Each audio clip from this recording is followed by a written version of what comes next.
So welcome to Free Church's house here in London. My name's Simon Taylor. I'm the moderator of the new housing group for Churches Together in England. And we're here today with Ali and with Penny to launch their new publication, Pioneer Ministry in New Housing Areas. And we're going to have opportunity to ask questions to Ali and Penny about the publication. First of all, I'm going to ask you to introduce yourselves. So, Ali, first of all. So I'm Ali Boulton. I've been pioneering on a brand new housing estate in Swindon, and for the last couple of years or so I've also been a regional minister for Pioneer Mission Enabling. Okay. Yeah, I'm Penny Marsh, and I'm currently a mission enabler for the Baptist Association in Kent, where we've got the new Absolute Garden City. Prior to that, I've been there 8 years. Prior to that, I was 9 years living on a new housing development in East London in the Royal Docks area. So two experiences, very different experiences of new housing areas. But both people who've got wide experience of working in new housing areas, actually doing the job. Okay. And we're gathered here today with the great and the good, some wonderful folks who are involved in new housing at a strategic level or as practitioners. I'm going to ask a few questions of you, and then we'll throw it open to the floor. Okay. The first question I want to ask is what led you to want to write this book? I think for me, I'm asked quite a lot of questions quite often about what we've done, about what's worked, about what's been the challenges, and now particularly in a regional role I'm asked quite often. And I think I've been thinking for a while about putting a toolkit together, and I think that this is essentially what that is, some of the do's and don'ts, learning points, those kinds of things, all brought together to make available to a wide audience. Okay. Yeah, I mean, I was in a similar situation wanting to put together a tool kit, and I was going on sabbaticals. I thought, oh, now's a good opportunity to give some thinking and reflection as well, because sometimes when you're practicing stuff you just get really busy with it, so give a bit of time to practice. And I knew that Ali was also available and interested in writing a book, so we've got our heads together. And what was lovely was we realised that we've got a lot of overlapping similar experiences, but actually some very different experiences as well. So it was, for me, I felt I learnt a lot from working with Ali on the book as well. It was a very stimulating experience. Okay. And very much encourage people to look at this book because it's very practical. If you started to read it already, you'll have begun to see that. And a lot of the practicality is rooted in things that you have done. Okay, where you've often been open to experiment and open to the possibility that they may go right, they might not go right. Yeah. So who do you hope that this book will bless? Let's go Penny first. Okay, well, we realised, I think, that there are two possible audiences as we were sharing, because we've both been practitioners on the ground, but also been in situations where we've had to step back. So we hope that for pioneer ministers who have a particular development area, there will be some ideas, some tools and some pointers for them, but also recognising that for some situations, particularly maybe regional ministers or ecumenical groups, they're aware that there's a development happening. It's like, where do we start? So there's also hopefully some practical ideas for starting further back before you even see foundations being laid on a piece of land. Okay, so aimed at those involved in more sort of regional or area planning, yeah? And also those on the ground as well. So to pioneers, both ordained and non-ordained people who are thinking that they want to actually get in there and what might they do, yeah. So it's a dual audience, really. Mm-hmm. Yeah. I'm going to throw an extra question in. Okay. Okay. What do we mean by pioneer ministry? You know, what are some of the key things, the key aspects of pioneer ministry? Okay, well, I think a lot of people, that, you know, it's a term that's used a lot by a lot of different people in a lot of different contexts. I think, and I'll let Penny speak for herself as well, that what we're meaning by pioneer ministry here is starting something new, that we're pioneering insofar as this is starting from scratch somewhere, and what does that look like? So it's pioneering, I think, in that sense, and pioneering with people who are unchurched, so both pioneering faith and pioneering the context and the situation. Yeah, I would agree. And I think it's an opportunity to have a blank sheet of paper. So we know what church historically has done, we know what's working in one particular context, but in a new housing, it may be a totally different type of folk that are moving in. So it's having the opportunity to explore and do something new whilst holding on to the things that are non-negotiable about church and the principles that have been learned through the years. Okay, thank you. Is that why within the book, one of the phrases that you use within the book is the idea of working in new housing areas is like stepping off the map? Is that why you kind of use that phrase? Absolutely. I heard the phrase from someone else who quoted Mallory, and I just felt like that sums it up really, because you're going into an area which it's literally off the map. So when I felt the first call to go into the housing estate that I'm on, there was nothing there. And so you're kind of, in that sense, you're stepping off the map in a very literal sense, but also stepping off the map in terms of the way in which we were doing church, the ways in which we were engaging with blessing people unconditionally and those kind of things. That was a very different way of being church than I'd experienced before, than perhaps most of us are used to, maybe. And so it felt like beginning to step into a whole new, I want to say context again, but just a whole new arena, which felt like we were beginning to sort of be cartographers and begin to kind of work out what the map looked like. Yeah. And I think that phrase also has that element of risk. If you're stepping off the map, you know, it's risky, it's adventurous, you're not exactly sure what will be there, and also how that landscape may change. And I think all of those things are quite helpful metaphors when you're starting something new, particularly in a new housing area. And I think if you just pick up on the thing about being from the Everest expedition, was that certain parts of Everest, the very base levels of it, had been mapped. And so they were building on what had been done in order to map the next bit. And I think that that's quite a useful metaphor as we step into new ways of being church, that it's not about leaving everything behind that we've ever known. It's about, we've got these maps, how do we go from those things that we know about already into the new things? So I think there's something about building on the past as well as stepping into the future, which I think is helpful. So it's not forgetting the heritage of the church, it's kind of building on the heritage of the church to do something completely new. And if you haven't picked it up, the Everest reference is the quote, stepping off the map, is from Mallory before he began his ascent of Everest.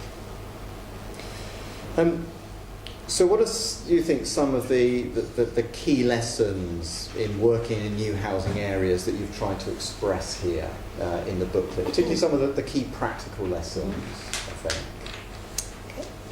We'll go this way again. Yeah, we'll start. Okay. Yeah, I think getting involved as early as possible, because things change, and the sooner you're making those connections with the planners, the developers, as well as the churches who want to be involved. So not hesitating, but actually getting involved and finding out as much information as possible. And openness, I think, openness to God and what he might be saying, and openness to what's happening in a particular context. Do you want to add some more? Yeah, and then you come back, so perhaps then, absolutely agree with Penny about being in early. Look at some of the practical things. Something that's really, I feel, is really important is the idea of unconditional blessing.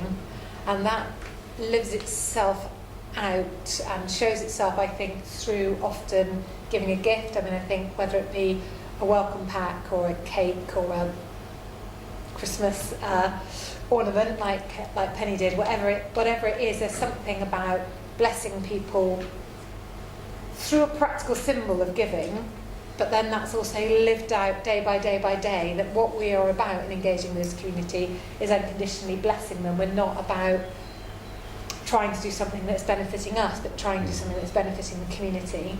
And following on from that, absolutely essential for me is listening to God through the community, that we are not bringing God to this community. God is already there, God is already in people, and he will speak to us through them as we engage with people on all journeys of faith.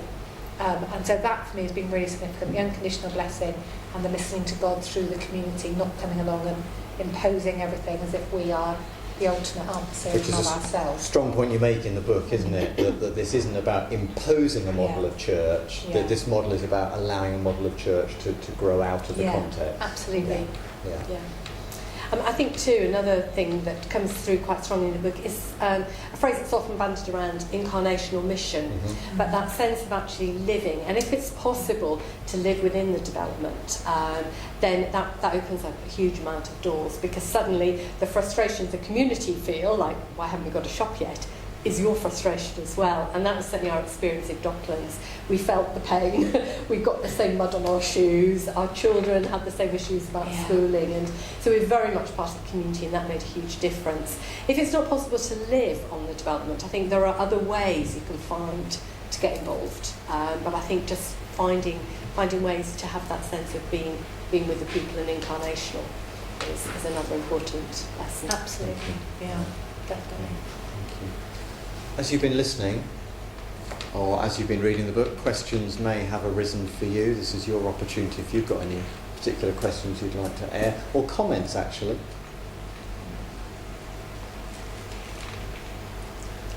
Well, I'm quite new to Pioneer Ministry, so I just wanted to know if you have any advice about the priorities in the early months of sort of developing pioneering work. What should be the essential priorities early on? It's going to sound very cliched and boring what I'm going to say really, but I think that whole listening to God thing was really, really essential for us. So that I had 14 months between having a call from God to move in and actually moving in. And I think the listening to God and preparing, the discerning with other people as to what was going on there, the getting on a practical level, making connections with the housing association, with the council, with the developers, all of those things, about thinking about how we would welcome. Finance is always an issue, so wondering what can we do within the resources that we've got, and then beginning to work out how are we going to hear what the community is saying to us. So I don't know, that's a lot of things I just threw at you, but yeah. And I think to adding to that is probably building team. When I was in... Forgot that. Yeah. That was also... That's why we enjoy working together. Yeah, definitely. And because when I was in Docklands, we moved in as one family, and we had to build a team there, and we struggled actually for the whole of that time, and I do reflect on that a little bit in the book, whereas I'm in Abbotsfleet, I've got a little bit more time, and I'm already building a team, and we have a team of about a dozen folk who are ready, not all going to move in initially, but ready to do that. So building team and showing vision and just helping people to understand what the priorities will be, and perhaps unlearn some things as well, because we all bring certain expectations about church. So spending time as a team, praying, exploring together, and learning and listening.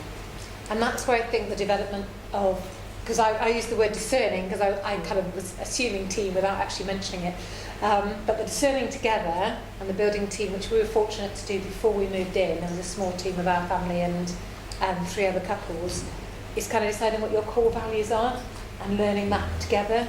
Because I think at that stage you can't really decide exactly what you're going to do because the community is not there, so you don't know who might move in, but deciding what is the core of what God is saying and what are you united around, I think that's quite Yes, I think uniting around values is helpful because you can't be prescriptive. You're not saying come and join this group that's going to meet and do this, but come and join us and these are our values, and that's helpful.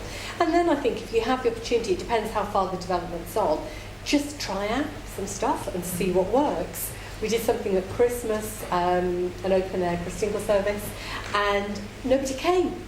And then just as we were about to finish, 4 families arrived, so we did it all again. But we just didn't know. Then we did an Easter at fantastic weather, lots of people came. Yesterday we did something in the rain, and not so many people came. But each time we're building relationships. And somebody once described it as kind of flying a kite and just waiting, and if the wind catches it, going with it. And if it flops, that's fine, wait for the next gust, or just ask God what he's saying next. Yeah. And some of those ideas are in here. And through the Churches Together in England website, we try to share stories as well. So and always welcome hearing other people's stories and ideas so that we can share those. Any other? Yeah, James? One thing I did get from your book is Jesus is always a guest and never the host. And that I think was crucial, that spoke to me and brought my understanding clearer. That you go to people and you're with them, not telling them. You're drinking their coffee, eating their biscuits, and you're learning from them as to what they want and need, rather than saying, hello, I'm the church, this is what we're giving you. Yeah. And I thought that put in a very biblical perspective. And that was one thing which struck me as I went through the book. I think it's important to receive from the people, but not giving to the people. Yeah. Well, I'm really glad that came out, because that is really important. Yeah, absolutely. Yeah. And I guess that links in with Luke 10 for me as being one of those foundational scriptures, and that sense of actually going and receiving the hospitality. Again, it's just what you said, and that has opened all sorts of doors because you're in a very different position. Thank you. Another question? Are we getting our training right, both our initial training for people to work in new housing areas and also the ongoing training for people who've been pioneer ministers in an area and need to develop on to deal with new circumstances as they arise? When you say training, do you mean training for people about to go into that, or initial training for ordinands or those kind of things? It could be either, couldn't it? Through a sort of dedicated pioneer ministry team for an ordination training. Yeah. But actually we need lay ministers, we need people who live in the areas and who feel a call to ministry in the area that they live in. What sorts of training are out there for those sorts of people? Do we have the answers to that? Those sorts of questions. So are we training for ministry in new housing areas? I'm not sure we are. I don't know about Penny, but the people that I meet who are doing this are mostly starting from scratch. That's why they've called me in. And a lot of what I brought has just come from my life experience of being a teacher and working in challenging schools and all those kind of things. Perhaps on a practical level more than my training for ministry, although on a theological level, obviously I think I got a lot of missional theology in there, and there are places that are doing this well. I'm not sure across the board that we've got this sewn up across the denominations, but I could be wrong. Yeah, I mean, I would agree. I think this is an area we've got to develop, particularly as the government in our country is putting a huge emphasis on new housing, and everywhere I speak to people, they're saying, oh yeah, we've got development just up the road. So this is actually very live and very important, and I don't think we've probably developed it as well as we could do, which is why we hoped the book would be a resource, but for me it just feels like it's just scratching the surface because it's just a beginning. And I think further opportunity for training and for reflection and stories, because every situation is unique, so you can only learn principles and you can only learn from other people's experience, really, because you've still got to do it yourself. But I think that storytelling is important. I've certainly found the Mission Shaped Ministry course, which I'm involved in Kent, really useful tool. I've learnt a lot from being involved with that, and I'm now using that flexibly with my group in order to prepare for what we want to do in Ebbsfleet. So there are some resources out there that, and a lot of what we've shared, I think, has picked up on some of those principles as well. But I think it's an area I'd like to see more development and like to perhaps be involved in the future. I think as well, there's two things going on here, because I think that there's beginning to be quite a lot about pioneer ministry generally, and pioneer mission generally is kind of getting out there, isn't there? I don't know, my thoughts about new housing are that a lot of the pioneering is about working with people groups and networks rather than necessarily geographical areas, which for some reason feels not quite as cool. I don't know, but within the kind of wider pioneering community. So it might be more traditional churches who are wondering about how they then plant into the new housing that is near them. But perhaps those people who are doing that are not as linked in with the more pioneer networks, as if you were going to do, I don't know, pioneering ministry to a particular people group or people network. That's just my gut feeling. It's, you know, anecdotal evidence would suggest that. So I think it's about trying to get through that barrier, really, that pioneering mission onto new housing is part of our pioneering band, as it were. Right. Ruth? I want to ask you a question around ecumenical working, because in my role it's been critical that in a new housing area I can go in as the church, but supported by across the mainstream denominations, which has meant that you can draw on all the different past and mix and match in a smorgasbord, whatever you fancy really, because actually people who come from no faith are as happy to go midweek to a high church Anglican communion, and so, you know, there's no. So for me, that's a huge strength, and I think as pioneers in new housing areas, we can do that. How easy, essential, where do you see that ecumenical partnerships, and how can we strengthen those when so often what's happening is the opposite, is the sense that denominations are actually saying, no, I'm going to appoint my pioneer here and I'm going to appoint my pioneer here, rather than saying, actually, this our strengths, particularly in new housing areas, because you've got no fighting over who's got building, is that we really can do things ecumenically, and actually our strength then is that we witness together. Yes.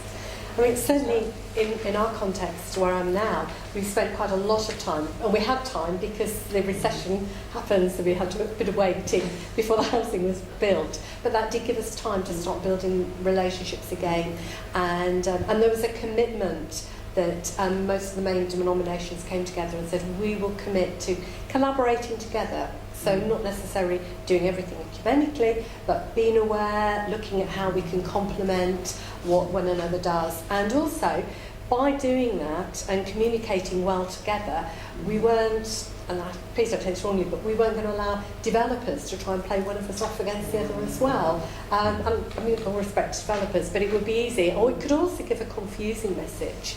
And that's something we're working hard to avoid as well, because if a development corporation talking to one group and they're saying this and then somebody else is saying different things, like, well, do we churches talk to each other? So it's actually essential, I think, to work on those relationships so that together you're aware and you can work either on joint partnerships or things that complement, say strengthen. I mean, I would completely agree that we need to be in relationship with one another, otherwise it's a bit of a nonsense otherwise, isn't it? I mean, I think there are different ways of being ecumenical, and Penny and I have got slightly different experiences of this. So where I am, we've been kind of thinking, what does that look like? We set everything, talking to the developers and everything at the beginning was all done ecumenically with all different people involved, but we've been looking very much at lead denomination models, which in the end often come down to resources. So we're trying to kind of look at things and say, if a particular denomination has got a resource, be that a person or a property or a house or whatever, then let's bless them and get behind them and free them up to be in relationship ecumenically, but to draw on the resources they can get. And so my sort of vision, I think, would be, so where I am is obviously, like as most of us, lots and lots of new housing. I would love to see a network of, well, we've got a bit of, you know, Anglican money here and a bit of Methodist money here and a bit of Baptist money here, have those things being resourced on a lead denomination basis, but then with a praying network and relationship between people doing the same things to support one another, to pray for one another, to learn from one another. So I think there's all different ways of being ecumenical, and it depends on your context and depends on partly on where the resources lie as well, I think. Yeah, can I pick up on your comment about traditional churches and, you know, trying to pioneer things and not necessarily tapping into the right networks? I guess how can traditional churches looking to plant do that effectively? What, find the right networks or do the planting effectively? Well, yeah, and what advice would you give us if we're a traditional church with an agreement in principle to fund a pioneer, effectively a church plant, same to a new school? What tips would you give us in terms of given that we are coming from a community which has its traditional churches in the background? I would definitely say to trust your pioneer, to call the person very carefully in a love of prayer. But once you've called them and you believe that they're the person that God wants to be there, trust them to take risks, to be adventurous, and to do things that might not be necessarily completely approved of by a more traditional church. I think if you're going to say this person's of God, I think you've got to let them step out in faith and do the things that God's calling them to. And I think, and we picked up a little bit on this, that again, going back when church planting was quite popular quite a few years ago, maybe a couple of decades ago, it was very much you'd get a team together, find a venue, put on a church service and offer a real welcome, and hopefully it would be better than the church you left. It's kind of how you see it. But I think now, and what we've tried to bring out is that more sense of listening to a community, serving, loving, getting to know people, and then out of that, seeing people become Christians, disciple, and seeing a worshipping community involved. And then ask the question, what does this look like? Yeah. So it's a different way. And I think freeing people up to say that, knowing that they're backed by the traditional church and have all that support, is a really helpful way forward. Thank you. To finish off this part, I'm just going to ask one final question. A couple of sentence answer, if that's possible. Looking to the future, what do you think are some of the biggest challenges facing pioneer ministry in new housing areas? 2 sentences, I think, would be the number of houses compared with the amount of resource, be that financial or people or whatever. I think it's that, and the emerging of Indigenous leaders from these new communities. Okay. And I think it's getting your head around the complexities of planning, because it's not something you're trained in, and being willing to persevere. I think you've really just got to stick at it sometimes, and obstacles will come, and it sometimes takes a lot of perseverance to see the breakthroughs, but it's worth it. Wonderful. Okay, we're going to wrap this more formal part up. So our thanks to Ali Boulton and Penny Marsh. So the book, Pioneer Ministry in New Housing Areas, published by Grove Booklets. We heartily recommend it for anyone getting involved in ministry in new housing areas. Thank you for watching.